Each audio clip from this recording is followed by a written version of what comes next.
Jackson? Sir? So, what have we got here? Appears like a potential homicide. However, seems all the victim's belongings are still present. Mobile phone, wallet, keys. Nothing out of the ordinary. The only witness is the one responsible. Claims it was self-defence. The authorities were contacted by another individual. Claims he heard a commotion but didn't witness anything.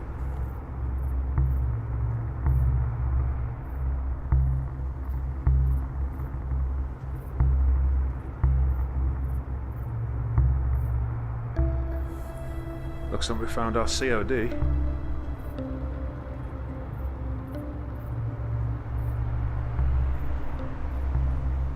Send those to me when they're ready. Have we found a weapon? No. We'll need forensics to match the bruise. Our leading theory is there is no weapon. The bruise looks familiar with that caused by a strike with a hand or fist. Possible manslaughter through self-defence? Looks like ex-military. Guys in my uni used to carry similar tattoos. Never got one myself.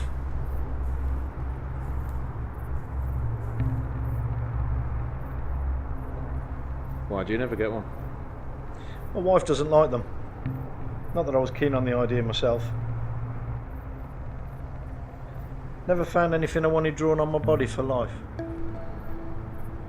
I'll radio the station. Let them know we're coming in.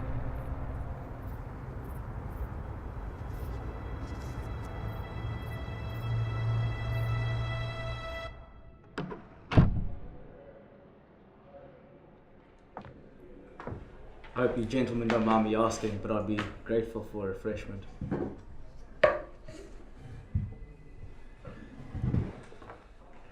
Before we begin proceedings, allow me to introduce myself. I'm Detective Tom Hodgkins. You may refer to me as Hodge, if you prefer. This is my partner, Julian Jackson. Please refer to him as Detective Jackson. We only need your recollection of events, so can you begin by telling us what happened? And please be as precise as possible. Well, it was beginning to get dark, and I was heading back to my friend's house. I've been living there ever since she moved out of town, mainly to look after the place in her absence. And about halfway through my journey, I started to feel uneasy, as if there was this presence stalking me. I mean, expecting nothing, I turned around and only to see this man charging at me. And he began to attack me. And he just began swinging towards me. And he kicked me. He forced himself on top of me, and he just continued the beating.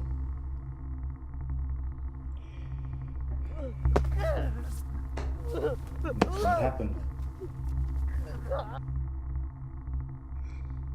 I hit him in the neck, and all I could hear was him choking.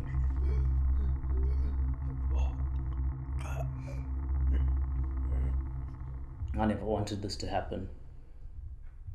I just wasn't ready to die. Not like that. Is that when the other man appeared? Yes. Yeah, he confronted me and he told me that he had already alerted the authorities. And you've no connection to this man? Nothing that could potentially give him motive for the attack? No, I don't recognize him.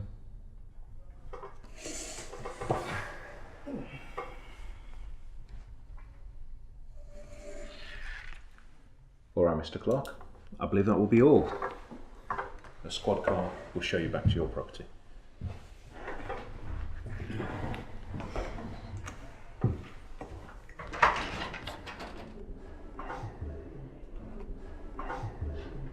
Good evening, detectives.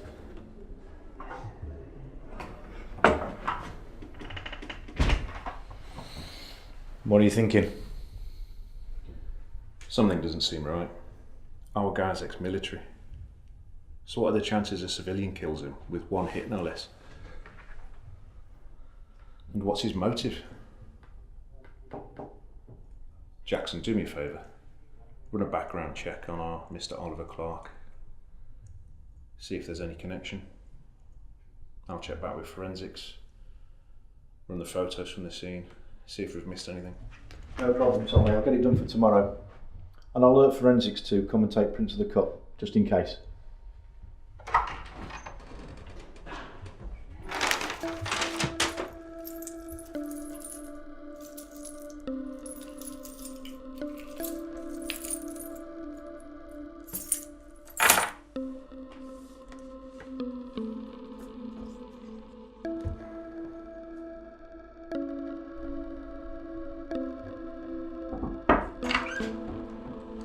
Tommy, I did a check on our Mr. Clark.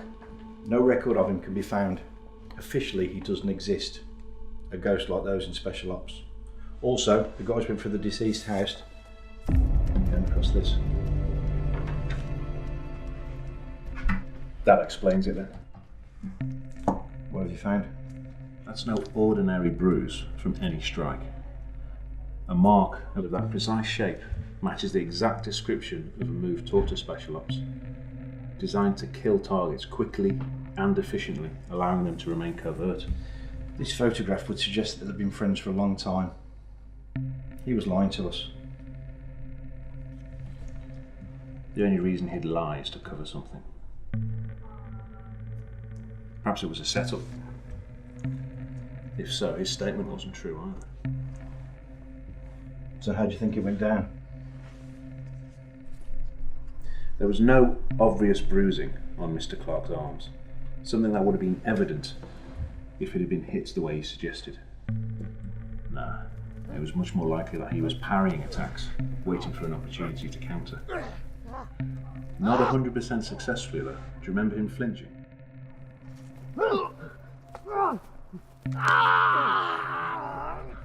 Yes, I do. The deceased, unable to land a successful shot, gets frustrated, rushes Mr. Clark and takes him down.